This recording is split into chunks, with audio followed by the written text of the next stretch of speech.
बहू, हमारे गांव वाले बहुत अच्छे हैं। उन सबको हमारा ब्रेड पिज्जा बहुत पसंद है। वो लोग हमारी मदद जरूर करेंगे।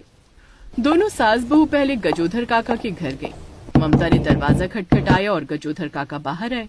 अरे इतनी बारिश में सारा सामान लेकर कहाँ घूम रही हो तुम दोनों? अरे क्या बताएं काका, बारिश में हमारा पूरा घर तहस नहस हो गया। अब वहाँ पर कुछ नहीं बचा। एक रात हमें अपने घर में रुकने दीजिए, फिर कल से हम कोई न कोई इंतजाम कर लेंगे।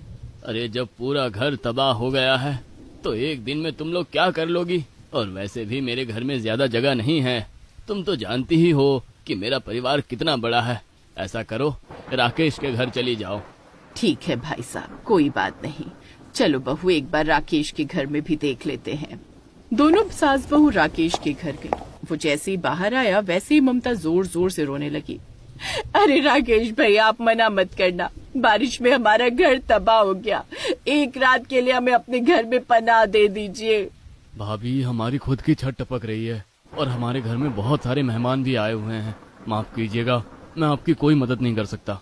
अब दोनों सास बहू बिना कुछ बोले वहाँ से चली गई। दोनों अपने हाथों में सारा सामान पकड़कर बारिश में भीग रही थी। तभी ममता ने कहा, सासू माँ, अब मुझे नहीं लगता कि कोई हमारी मदद करेगा।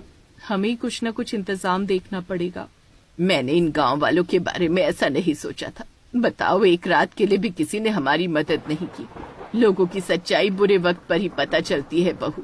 चलो, गांव के बाहर जो बरगद का पेड़ है वहीं अपना ठिकाना बनाते हैं, क्योंकि एक पेड़ ही है जो हमारी मदद करने से कभी नहीं रुकेगा। दोनों सास बहू गांव के किनारे बने एक बहुत बड़े बरगद के पेड़ के नीचे आ गए।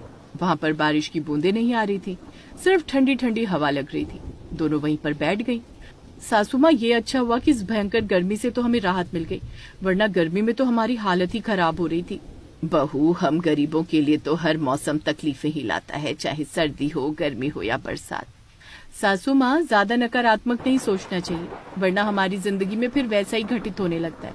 चलिए, यहाँ बारिश नहीं आ रही है तो हम लोग सो जाते हैं। सुबह उठकर देखेंगे क्या करना है। लेकिन सुबह सुबह जब उनकी आंख खुली तो देखा बाढ़ आ चुकी थी। सड़क पर बहुत ज्यादा पानी भरा हुआ था।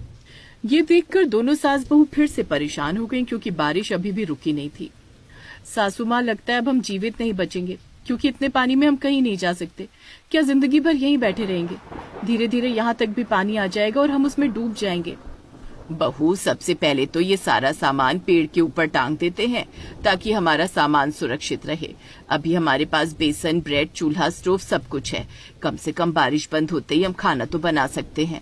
हाँ सासू माँ, ये आपने बिल्कुल सही कहा। सारा सामान इस पेड़ के ऊपर ही रख देते हैं।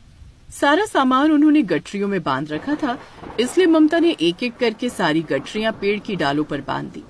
तो इस तरह उनका सारा सामान पूरी तरह सुरक्षित था। लेकिन दोनों सास बहू अभी भी असुरक्षित थीं। वहीं दूसरी तरफ गांव के अंदर बहुत तेज बारिश हो रही थी। बाढ़ भी आ चुकी थी। सबके मकान गिर चुके थे। सारे लोग, उनके बच्चे सड़क पर थे। पापा, अब हम रहेंगे कहाँ?